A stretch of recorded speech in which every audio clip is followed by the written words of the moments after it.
Halo semuanya, perkenalkan nama saya Steven Eko Manurung. Saya dari program studi Sarjana Informatika dengan NIM 11S25013. Di sini saya akan menjelaskan tentang video praktikum kedua saya tentang studi kasus yang dimana menganalisis data kuesioner dan menjawab pertanyaan-pertanyaan pada bagian nomor 4 berikut, answer.py. Nah, pertanyaan pertama saya akan menjelaskan bagian ini, yaitu bagian nomor 4. Nah, jadi program ini merupakan sistem analisis data kuesioner yang berbasis skala Likert yang dirancang untuk melakukan evaluasi statistik terhadap 13 pertanyaan. Ini ada Q1 sampai Q13. Nah, jadi setiap responden memberikan jawaban dalam 6 kategori. Yang pertama, SS yaitu sangat setuju, AS setuju, CS cukup setuju, CTS cukup tidak setuju, TS tidak setuju, STS sangat tidak setuju. Nah, program ini tidak hanya menghitung jumlah jawaban, tetapi juga mengidentifikasi kecenderungan dominan, mengukur intensitas persetujuan dan ketidaksetujuan, menghitung nilai rata-rata numerik, mengelompokkan sistem responden, dan mengidentifikasi aspek yang paling kuat dan paling lemah. Jadi secara umum, analisis ini bertujuan untuk memberikan gambaran menyeluruh terhadap persepsi responden. Nah, pertama kita masuk ke bagian Q1. Jadi pada Q1 ini program ini menganalisis seluruh jawaban dari semua tanpa memberikan aspek. Jadi tujuan utamanya ini mengetahui kecenderungan global responden. Artinya semua jawaban digabung menjadi satu kumpulan besar, lalu dihitung frekuensi kemunculan masing-masing skala. Jika skala S atau SS mendominasi, maka secara umum responden memiliki persepsi positif terhadap objek evaluasi. Jika TS atau STS mendominan, berarti persepsi global cenderung negatif. Bagian ini termasuk penting karena memberikan gambaran makro sebelum masuk ke analisis per aspek.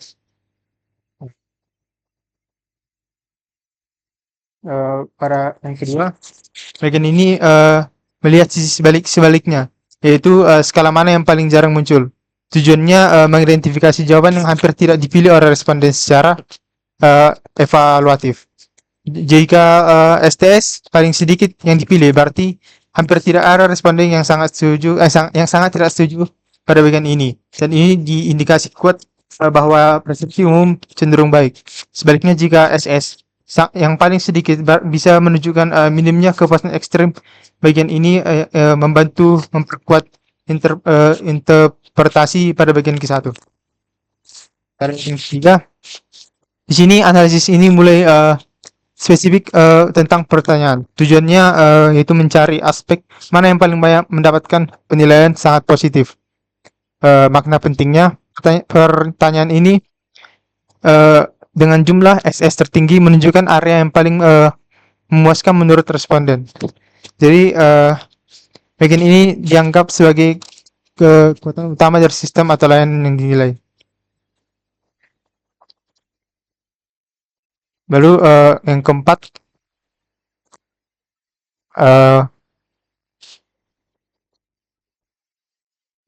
ini mirip dengan Q3 tapi lebih fokus ke kategori setuju.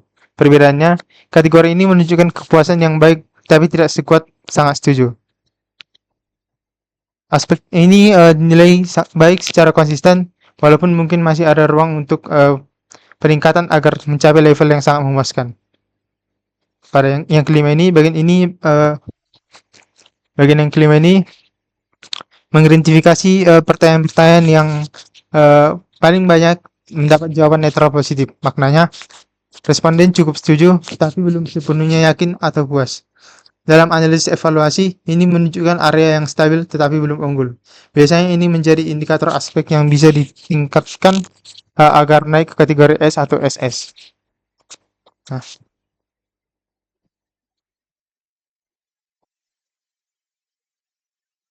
Lalu pada bagian yang keenam, ini mulai masuk ke kategori negatif ringan. Tujuannya ini untuk mengetahui aspek yang cukup banyak mendapat penilaian cukup tidak setuju, yang interpretasinya ada indikasi ketidakpuasan yang mulai terlihat meskipun ekstrim, dan aspek ini biasanya menjadi warning sign awal. Nah, untuk yang Q7 dan Q8 ini, bagian ini fokus ketidakpuasan yang jelas. Pertanyaannya yang jelas, jumlah TS terbanyak menunjukkan aspek yang dinilai kurang baik oleh banyak responden.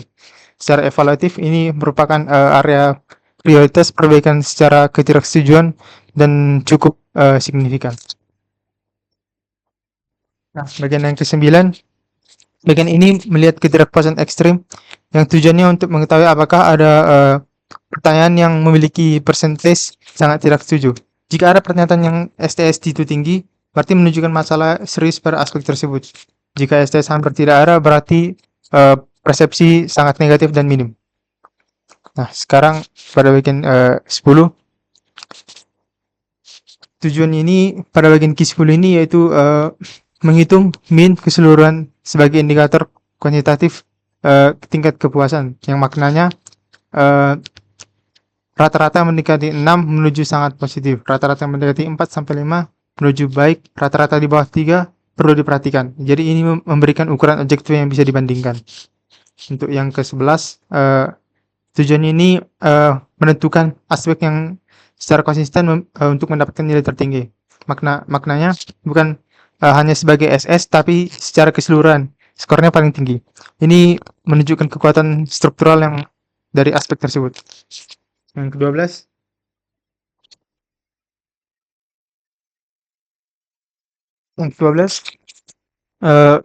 tujuannya ini kebalikan dari yang Q11, yang dimana ini menentukan aspek dengan performa paling rendah berdasarkan skor rata-rata maknanya.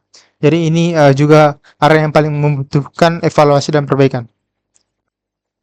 Terakhir, pada bagian Q13, bagian ini menyederhanakan seluruh data menjadi 3 kategori besar: positif, sangat setuju dan setuju, netral, cukup setuju, negatif, cukup tidak setuju, dan sangat tidak setuju.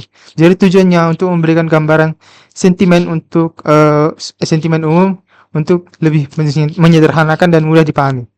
Jadi interpretasinya, jika kategori positif mendominasi, maka hasil evaluasi secara keseluruhan cukup baik, dan negatif mendominasi, maka perlu mengevaluasi menyeluruh. Itu pada bagian answer.c. Nah, sekarang kita masuk pada bagian menganalisis data kuesioner pada bagian 1 sampai 3 ini.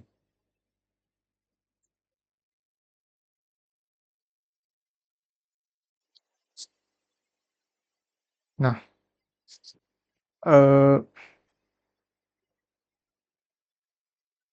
oke.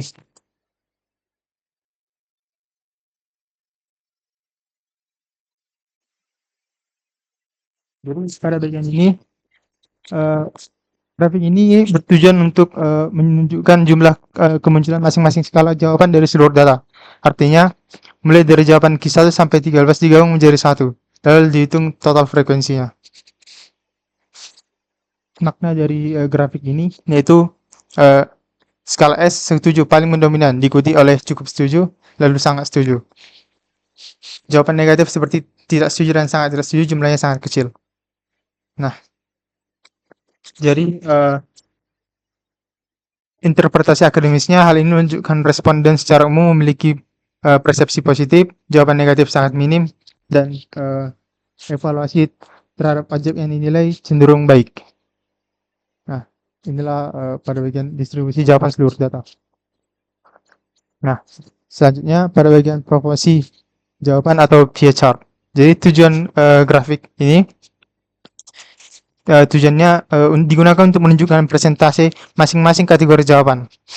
Jika bar chart menunjukkan jumlah absolut, pie chart menunjukkan proporsi yang relatif.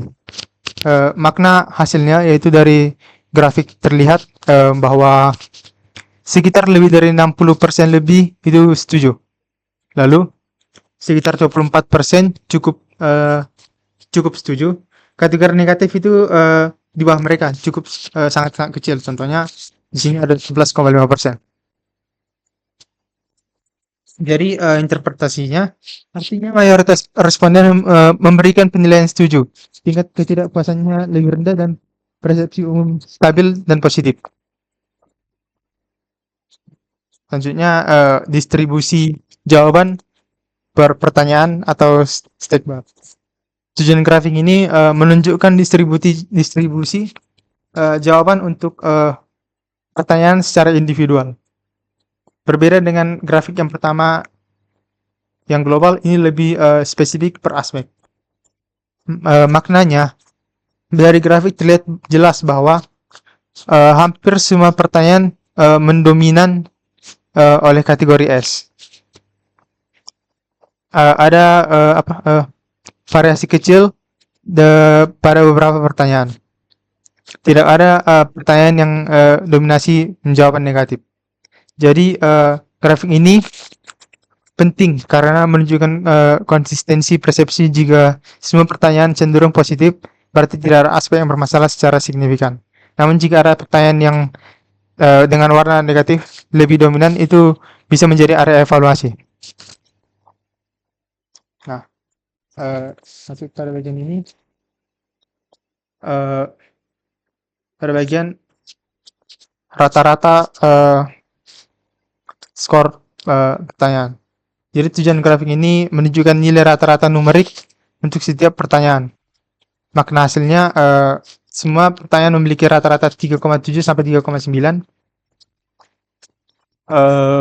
Lalu tidak ada yang turun secara drastis. Yang maksudnya tidak ada grafik yang turun sangat rendah. Lalu tidak ada yang mencapai 5 penuh. Jadi tidak ada yang mencapai 5 secara sempurna. Jadi rata-ratanya sekitar 3,8 yang menunjukkan bahwa persepsi responden berada pada kategori yang baik, tidak terlalu tinggi dan tidak terlalu rendah. Jadi di sini tidak ekstrim sangat tinggi, tidak juga sangat rendah. Artinya sistem atau aspek dinilai berjalan cukup optimal.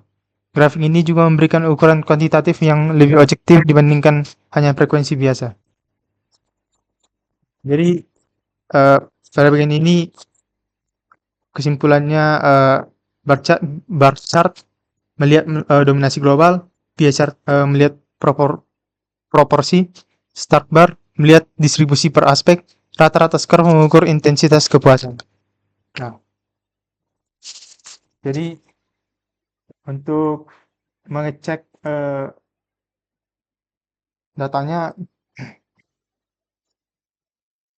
di sini, data code keseluruhannya ada di app.py. Jadi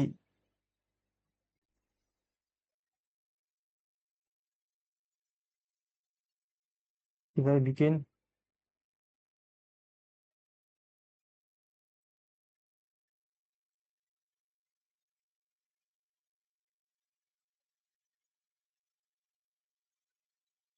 run app.py.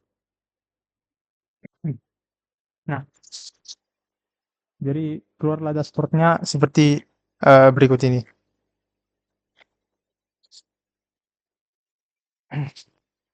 Jadi di sini juga ada distribusi kategori positif dan positif, netral, dan negatif. Jadi karena sebelumnya kita melihat 6 skala, maka di sini yaitu sangat setuju, setuju, cukup tidak setuju, sangat tidak setuju. Maka di sini kita melihat skala tersebut dikelompokkan menjadi 3 kategori besar. Yang positif, setuju, dan sangat setuju dan setuju. Netral itu cukup setuju, dan negatif cukup tidak setuju, dan sangat tidak setuju. Ini penting karena dalam analisis kuesioner terlalu banyak kategori yang bisa membuat interpretasi kompleks.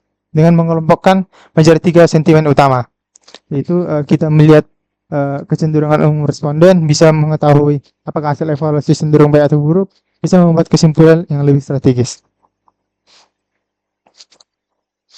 Nah, untuk terakhir rata-rata skor pertanyaannya. Jadi pada bagian ini menunjukkan mengukur tingkat kepuasan responden terhadap setiap pertanyaan secara numerik. Berbeda dengan grafik distribusi yang hanya menghitung jumlah jawaban, di sini jawaban dikonversi menjadi angka lalu dihitung rata-ratanya. konsep dasarnya skala Likert yang awalnya berupa kategori teks dikonvert menjadi angka. Nah, jadi sekian dari penjelasan pada video saya kali ini. Jika ada mungkin banyak kekurangan, tapi akan saya perbaiki lebih baik lagi. Sekian dari video saya. Terima kasih.